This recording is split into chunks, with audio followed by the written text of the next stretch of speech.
நம்ம அன்புடா. அன்பு? ஆமாடா.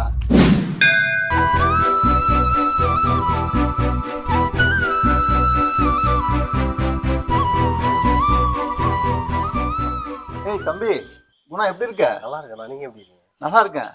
துபாயில இருந்து எப்போ வந்த? இங்கே தான் வளசரம் வந்துட்டேன். நான் 6 மந்த் ஆயிடுச்சு. ஒரு பிஸ்னஸ் டீலிங் தாண்டி வந்திருந்தேன். அப்படியா? ஆமாண்ணா. அக்கா யார் தெரியலையா? நம்ம மாணிக்கண்ண பையன். மாணிக்கண்ண பையனா நீ? உன்னை பத்தி தான் உங்க அப்பா போன மாசம் என்கிட்ட பேசினாரு, ஒரு கல்யாணத்தை பத்தி. என்ன நீ கல்யாணம் வேணான்னு சொல்றியாமா? ஏன்? இல்லக்கா, நம்ம மனசுக்கு பிடிச்ச மாதிரி பொண்ணை பார்த்தாதான்.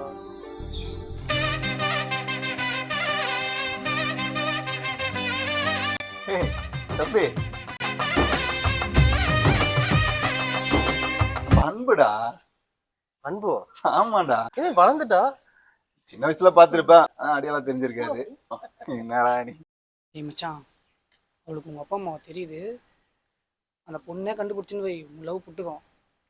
அதனால் தயவு செஞ்சு நீயா போய் சொல்லிவிடு. வேறு யாராச்சும் நடுவில் வந்தாலும் கொத்தின்னு போயிட போகிறான்டா.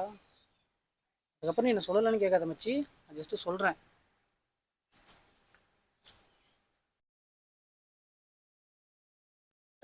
ப்ரோ, வீட்ல அம்மாலாம் எப்படி இருக்காங்க? நல்லா இருக்காங்கண்ணா. சரி என்ன இப்போ. கேட்டா சொல்லுப்பா. கண்டிப்பாங்க கண்டிப்பாக்கா.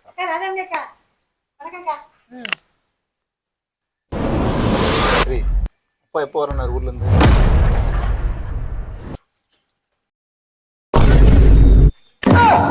நீ என்னடா பண்ணுறீங்க? ஃப்ரெண்டோட கோயிலுக்கு வந்தேன். நீ என்ன பண்ணுற? நானும் தான் ஃப்ரெண்டு பார்க்க அதுக்கேண்டா ஒழிஞ்சிருந்து வர? சின்ன வயசுல நான் அப்படி தானே ஒழிஞ்சிருந்தேன். சரி, நீங்க 2 பேரும் எதுக்கு ஒழிஞ்சிருக்கீங்க? ஏய், உனக்கு எனக்கு 2 வயசு தான் டிஃப்ரெண்ட்டு. நானும் ஒழிஞ்சிருந்தவளானே. நெக்ஸ்ட் மந்த் வந்துடுவாங்க. நான் உள்ள போறேன். சரி. சரி வந்து. சரி தம்பி, பார்க்கலாம். சரிண்ணா, பாய்ண்ணா. டேய், இந்த பையனை அன்பு பேசி முடிச்சிடாமடா.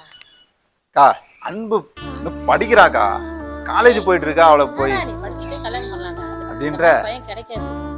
மாணிக்கண்ண குடும்பம் வர வா. சரி பார்க்கலாம் வா.